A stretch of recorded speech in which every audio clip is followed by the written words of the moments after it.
Was the best guy around. What about the people he murdered? What murder?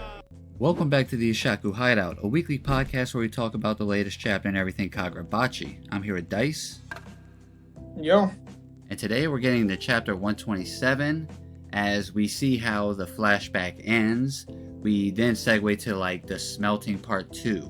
But I guess to go back from the very beginning, who does this like neckbeard, this dweeb thinks he is coming pulling up?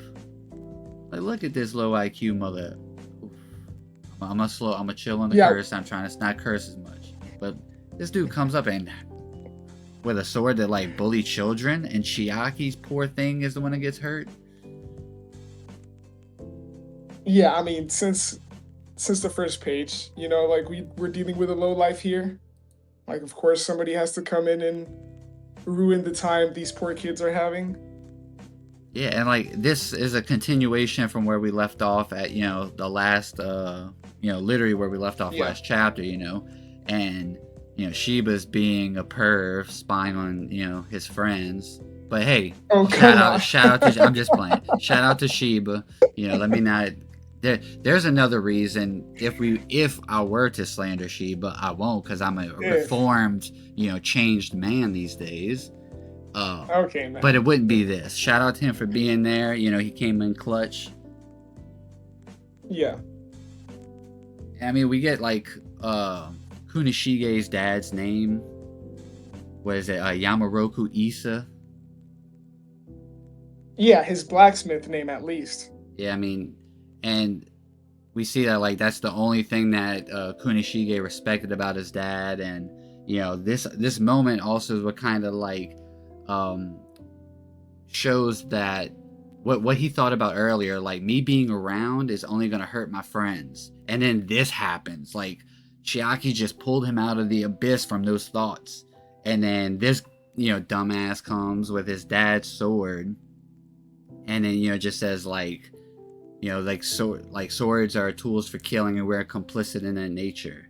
And like all these things, like you see like the buildup of Kunishige's beliefs, and as he's talking to Chihiro back in chapter 1, it's crazy. Yeah, I mean, even kind of what we see from like when he meets Subaru and that whole moment, like when they're and again, like things we've talked about after getting into the Seitai War, like the conditions he lives in, the fact that he doesn't sell katana to anybody. Yeah, and like we see how because Kunishige was willing to sell his katana to a lowlife, Chiaki gets hurt in this situation. So you can see exactly why Kunishige, like basically the foundation for his core values as it relates to forging katana and who should wield katana. Yeah, it just nails everything home, and like his dad is continuously, being just a thorn in his side, and just managing to like continue to fuck things up for him. Like he's like trying to, being saved by Chiaki. Then his father's like the realization of like his father and just how his father did business, or just the nature of swords, I guess you could look at it like that. Kind of just like I said, just a few minutes ago, like just nails home everything that Kunishige imparted to Chihiro. And it's like seems like the things that he was talking about is kind of like obvious, but seeing as to like the realization of what nails that home so hard, and the moment that it was framed so well last chapter, and all things considered, what Chiaki means to him, I think like Kunishige's character is been done really, really well. And I've been a big fan of like his like recent character writing in this flashback. And I think this is just, it kind of all, it all tracks. I think my favorite thing, though, is, like, he couldn't help but, like, say that, looking back, the quality was nothing special.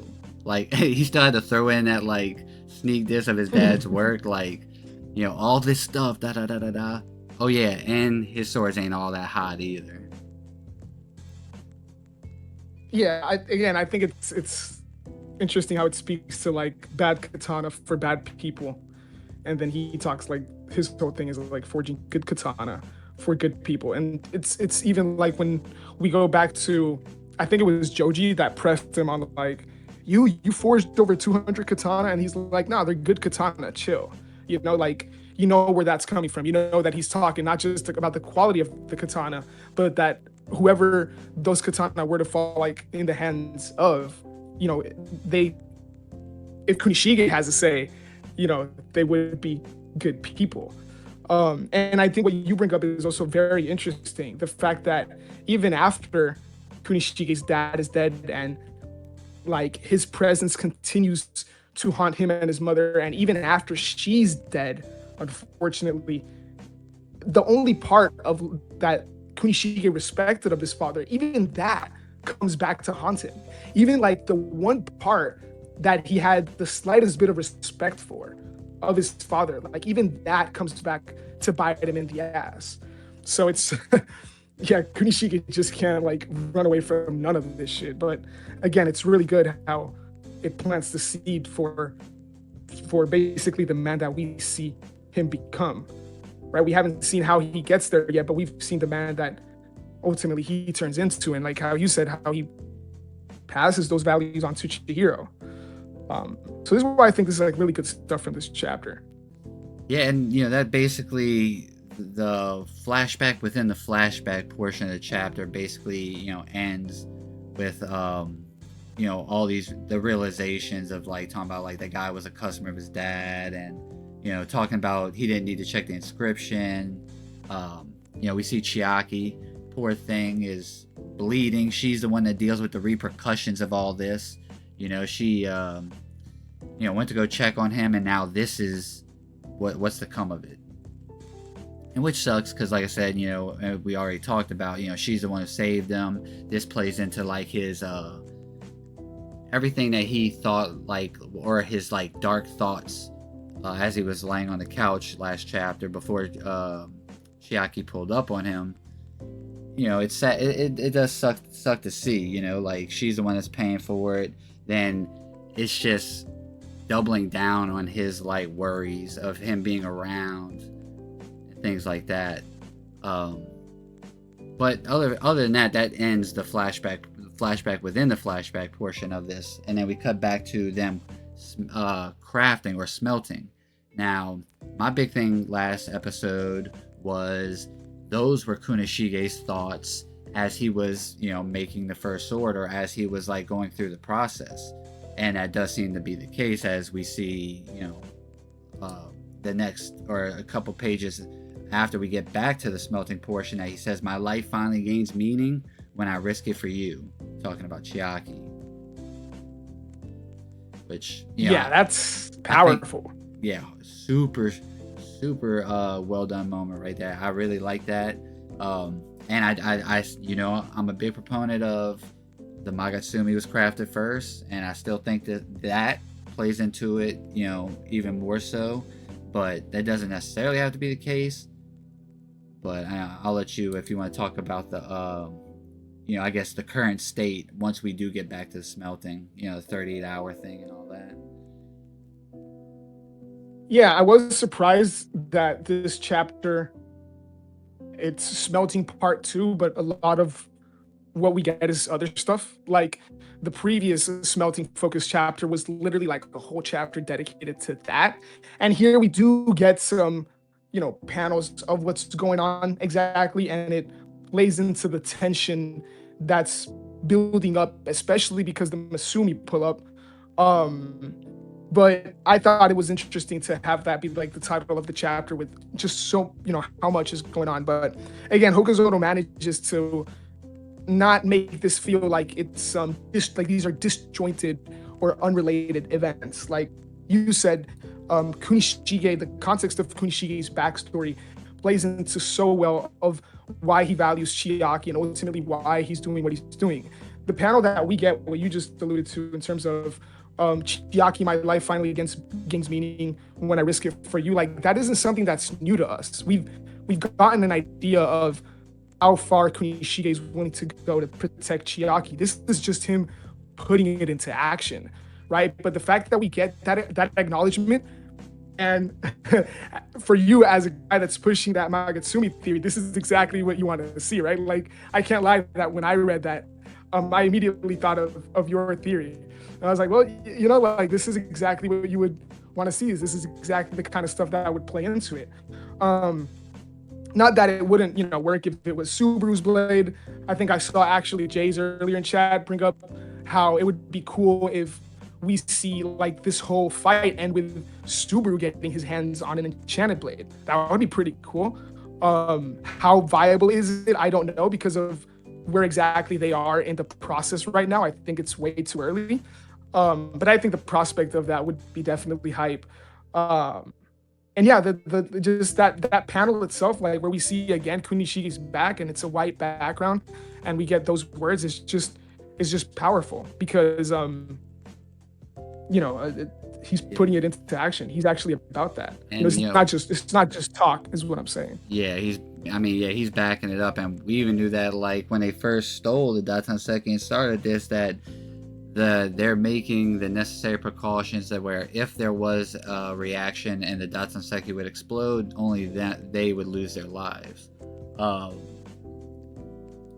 he's been putting his life on the line for Chiaki, but but like seeing it, like what that actually means, and the moments, the memories that are like the fuel for that, like that fire essentially.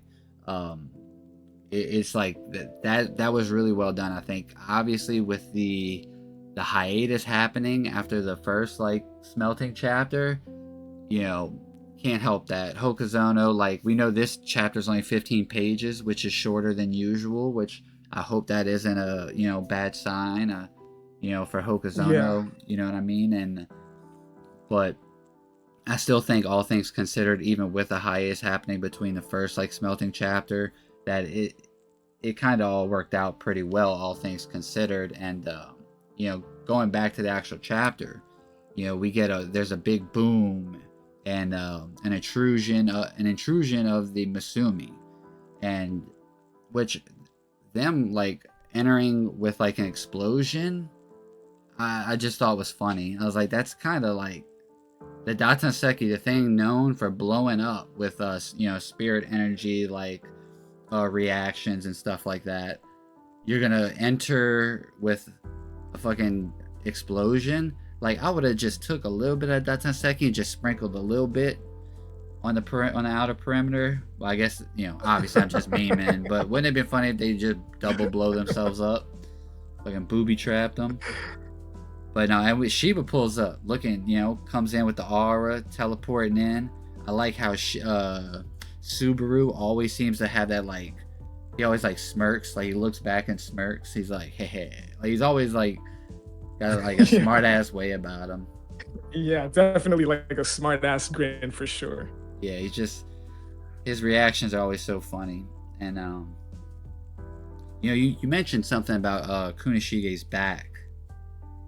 But okay.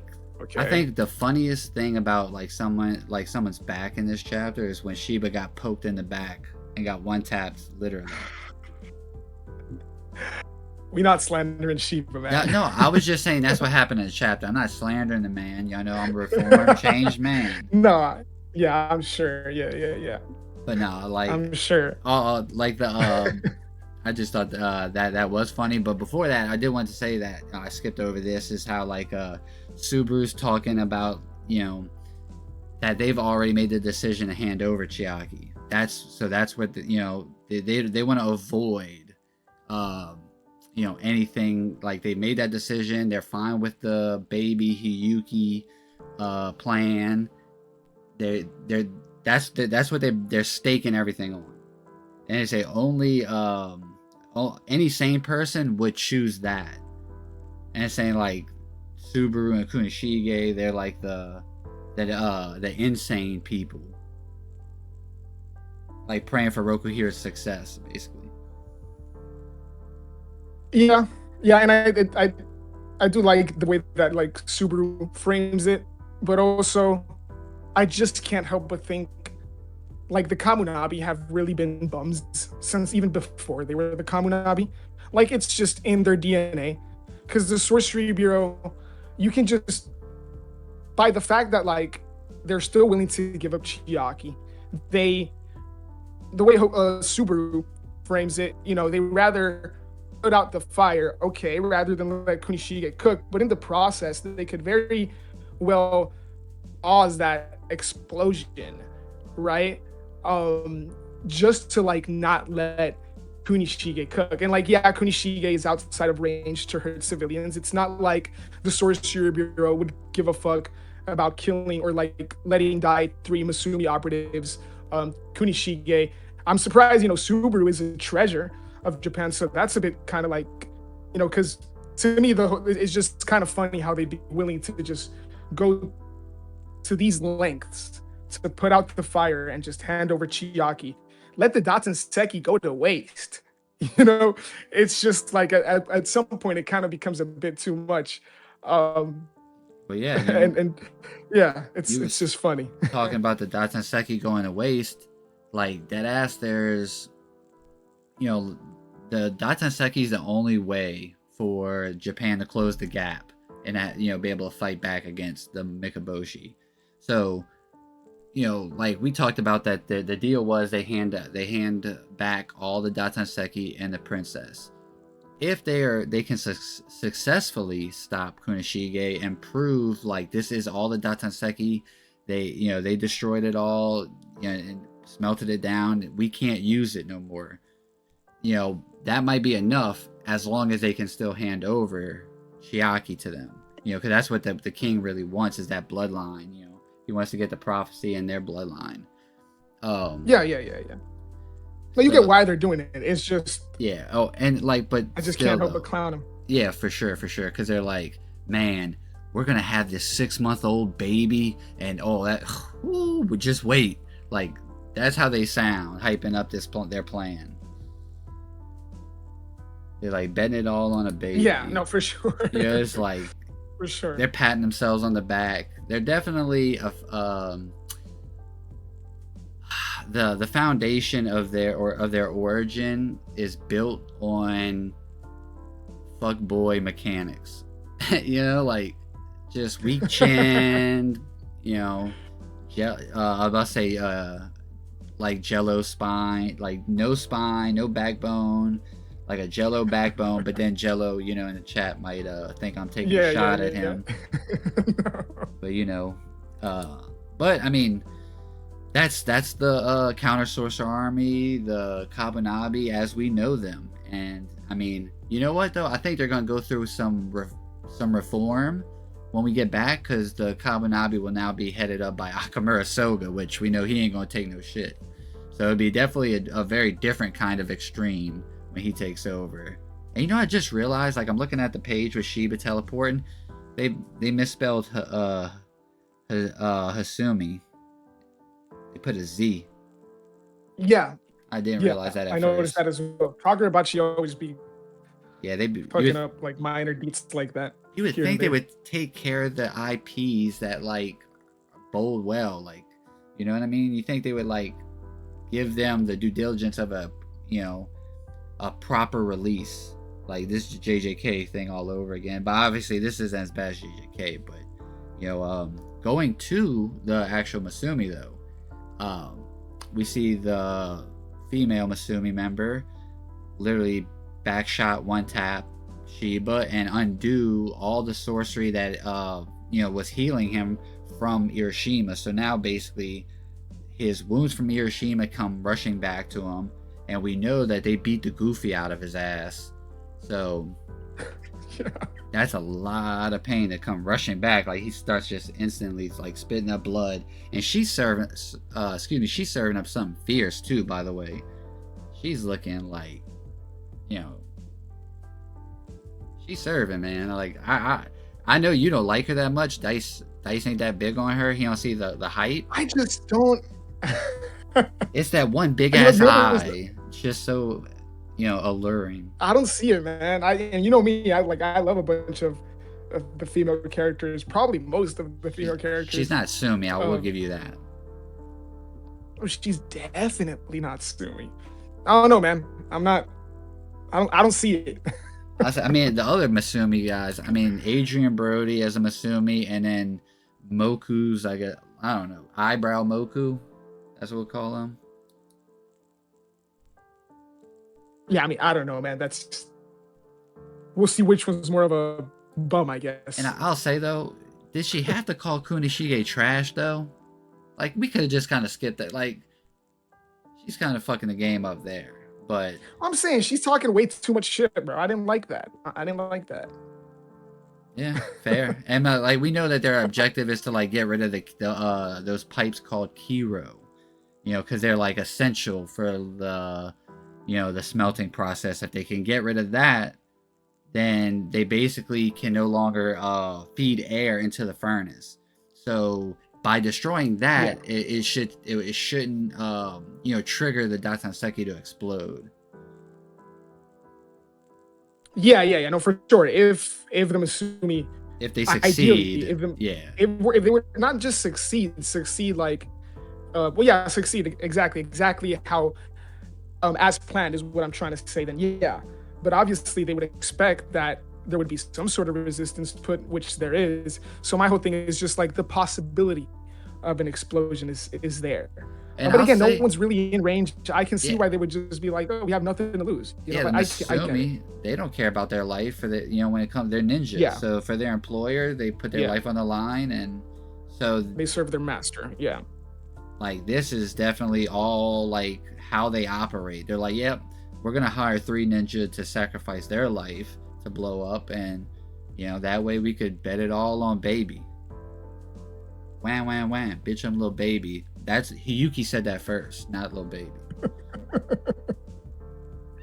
Yeah, factual. But yeah, I think it's gonna be interesting to see this fight play out, man. Seeing Subaru go crazy, we finally get like a unique stance that we can assume is obviously relates to his sword style. The bone and sand and bone style. I'm just gonna go like say it. I think this stance is like a lot colder than the EI white. It's not recency bias. Call it recency bias if you want, but I think this this stance is just a lot cleaner. I told you I think it's pretty interesting how his whole thing is like the grip, right? The art of gripping. Big but he gripper. seems to have like a really loose grip on the sword, and I think it's probably because just his overall control of it, right? So I'm really looking forward to seeing that sword style in action. A sword master that we get to see wield a sword before being an enchanted blade wielder. And the 5'5" phenom as he is, we see him, and like, it's almost like, I'm about to say Oompa Loompas, because like the way that panel makes him look, it kind of seems like that. But like, shout out to him. I personally, I was thinking about like, what could his sword style, like, the main focus be, and like, as you mentioned, the gripping thing. Like, I was almost saying that, what if it's a his style basically tries to, like, obviously he uses his sword, but he also like is like to disarm the opponent. Something like that. Maybe like a defensive style. Like, his sword doesn't have a guard on it. I wonder if his enchanted blade's gonna have a guard on it. Yeah, no, that's a good catch, and those are good things to bring up, because is he gonna kill like serving Masumi members here?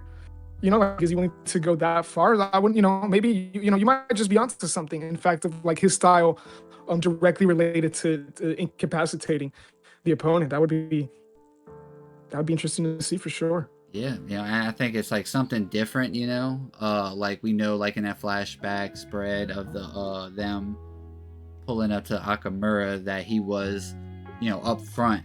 So it seems like he's like more playing like the tank role. So it's going to be interesting to see maybe if that does play into what type of sword he uses. And other than that, the big thing here is just them buying time for Kunishige to do his work. But now we do know the female Masumi member, she is teleported away from Shiba. So now she's, we don't know what move she's gonna make. And I mean, I could see Joji stepping in to stop her, like Joji saving Kunishige. Maybe Joji sacrifices himself and loses his life to save Kunishige. I don't know. But I'm looking forward to seeing how Hokuzono handles this fight. Well, that would definitely be something. Because we know he switched sides, and there's even like a remark made by Kunishige. Yeah, you're kind of staticky again. Again? Oh, come on. Oh, come on. Still? Yeah.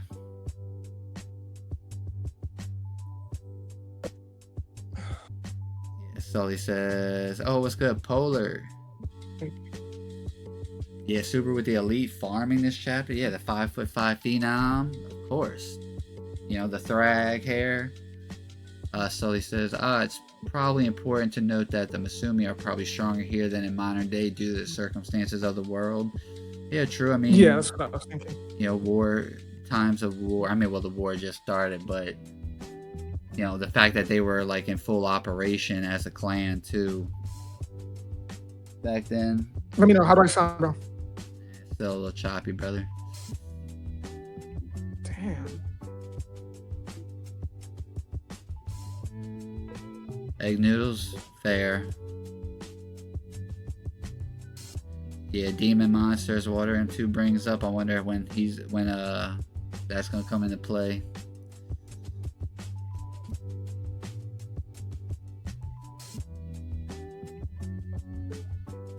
How you holding up, Polar? Thanks for pulling up, Papa. I'm just gonna have to get a new mic.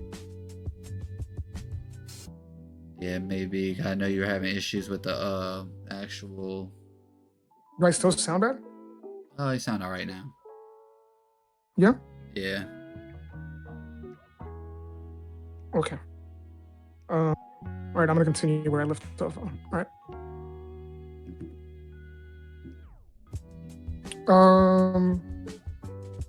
So yeah, that's something that I'm wondering. Like, does Joji die here? Especially like you said, the sacrifice move after he's kind of been convinced by the promise of Kunishige. Would that kind of be something that takes place here? That sort of sacrifice, like narrative beat, I think would make a lot of sense. Yeah, like right when I start believing in him, I die. Damn. Yeah. Yeah, so, I mean, I could see of all people him losing his life. Like now that like just the stakes of everything, I don't anticipate.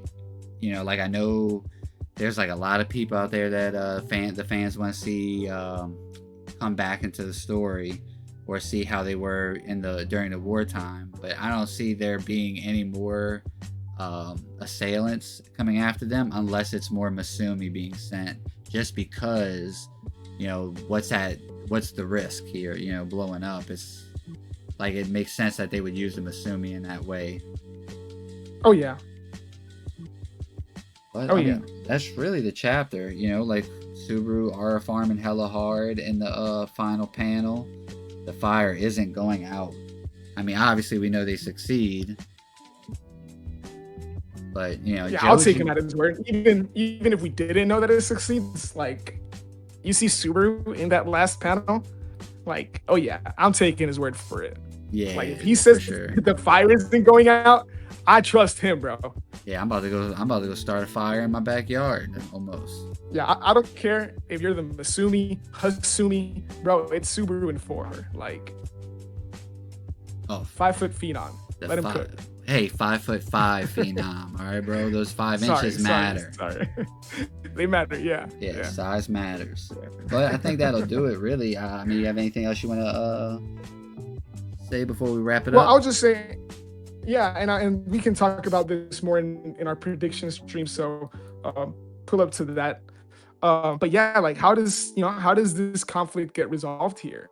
My whole thing is like, can Subaru and Joji convince the Masumi, or are they able to incapacitate them? I doubt that they're just gonna kill the Masumi, but maybe. I mean, and this is just me coping, but I thought for a minute that maybe not Shiba, Azami could pull up. Like maybe Azami can serve as some sort of mediator here. Maybe he's kind of like the next guy sent in.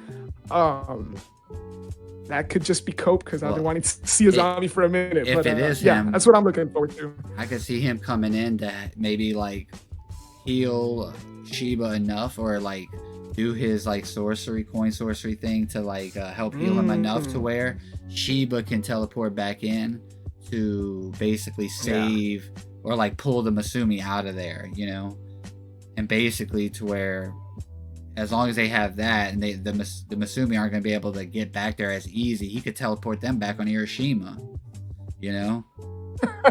Just as get back for opening up the Hiroshima wounds. Yeah, like now you're gonna go all the way back here, and that's funny. We don't know what kind of sorcery that the Masumi have, like that's deep in their bag, but Shiba's just being able to freely move around makes it hard for anybody to come into contact over there, because he could just bring them further than, you know, way the fuck out there. But you know, like, so I can see it. If Azami does pull up, he's doing it of his own volition because he heard about what's going on, and he's going there, you know, obviously not to like fight Shiba, but he sees Shiba in a bad situation, or like, you know, face in the dirt, and you know, throws 11 cents at him, you know, throws his laundry and money at him. Yeah, like, because the thing we have to keep in mind is, like, Azami, he can't do too much because Shiba ends up leaving the Kamunabi. So, like, he can do whatever. But, like, Azami won't do anything that kind of compromises him too much because we know he stays in the Kamunabi. So that's why I'm thinking, or, like, what eventually turns into the Kamunabi. That's why I'm thinking that, like, he can serve as some sort of mediator. But also, like, how would that work if the Sorcery Bureau is set on handing over Chiaki? It's hard for me to imagine right now how this situation can be de-escalated, but I think that's the good thing about how it's been set up. I can't right now, right? Like, maybe once we think about it a little bit more, I can start seeing things or ways for this to be resolved. But right now, it's just hard for me to picture. I'm just very intrigued in which route Hokuzono is going to take. Whether there's, like I said, like a Joji sacrifice involved, that could be interesting.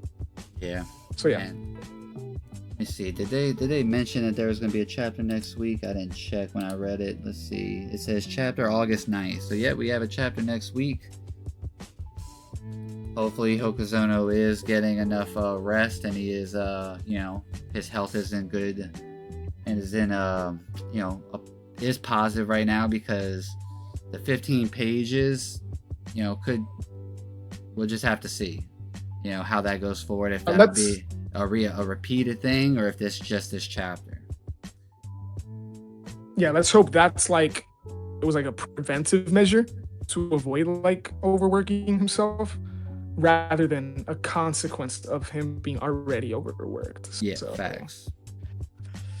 All right, well, yeah, I think that'll do it for me. I don't know about you, Dice. You could wrap the episode up. Yeah, no, I'm good. Solid chapter. Yeah, it's a good chapter. Like I said, last chapter was great. This chapter is a good chapter. Not every chapter can be great, though. That's not how things work. Still a fun read, though, and gives us plenty to keep talking about. Yeah, what's wrong with things being good these days?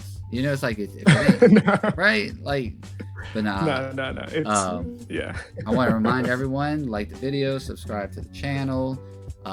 Look in the description below for the link to the Discord to join, and help us hit 1K subs. Again, we're close. Help us get there. We'll do a fun event. We have a fun event planned, or starting to work it up.